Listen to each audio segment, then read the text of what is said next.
Taliwaning gikabalak ang paghitak sa mga pagpanulis, labi na sa mga jeepneys.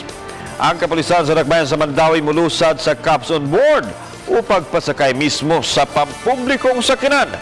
Pamaagi kini aron kalikayan ang daghan pang mabiktima sa tulis. Ang detalye ni Nico Serino. Cops on board o pagpasakay sa mga pulis sa pampublikong sakyanan. Usa kini sa gilaraw sa Mandawi City Police nga ilusad nga programa paglikay sa mga tulis. Usa kini sa mga practices nga gituman sa laing police office nga buot sab sa MCPO nga hingusgan pagbalik. Pasabot ni Colonel Julian Entoma sa nagsingabot nga pagbuka sa klase, posibleng musakasab ang kaso sa mga pagpanulis sa pampubliko nga sakyanan. Ang pagpasakay sa mga pulis sa jeepneys nga kabahin sa ilang duty gitumong aron pagpapugong sa mga tao nga dunay dautan nga tinguha. Naka-uniforme na siya.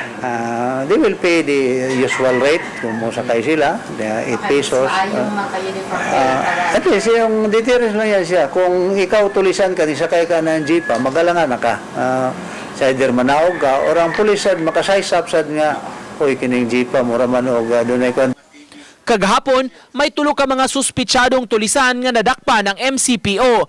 Nakuhaan sab sila og mga kontrabando, labi na armas og balisong nga giingong gigamit dihang ng biktima sa usa ka PUJ. Mato di Entoma, bisan kun mapasakaan sila og kaso, hayan makapiyansa ra ang mga dinakpan. Miauhag siya sa katawhan, labi na sa mga pasahero nga kanunay nga magmatngon og dili gyud mo kumpiyansa. Ladlad na to ang ato ang pulisan. Sa mga estudyante, yung at least palagi na yung inapla na kung din na kung mahimo ka ng cellphone mahalon, i-sit yun na siya nga, itago na sa bag nga, tarong din, di konsyosad, di kaya times po, butang na sa bag, gilaslasan na nimo bagwa na sa kay kalibutan. Gawas ni ini, gilaraw sa PNP ang paghingusog sa police visibility sa kadalanan. Uban ni Clans Gabutin, Nico Sereno, Balitang Bisdak.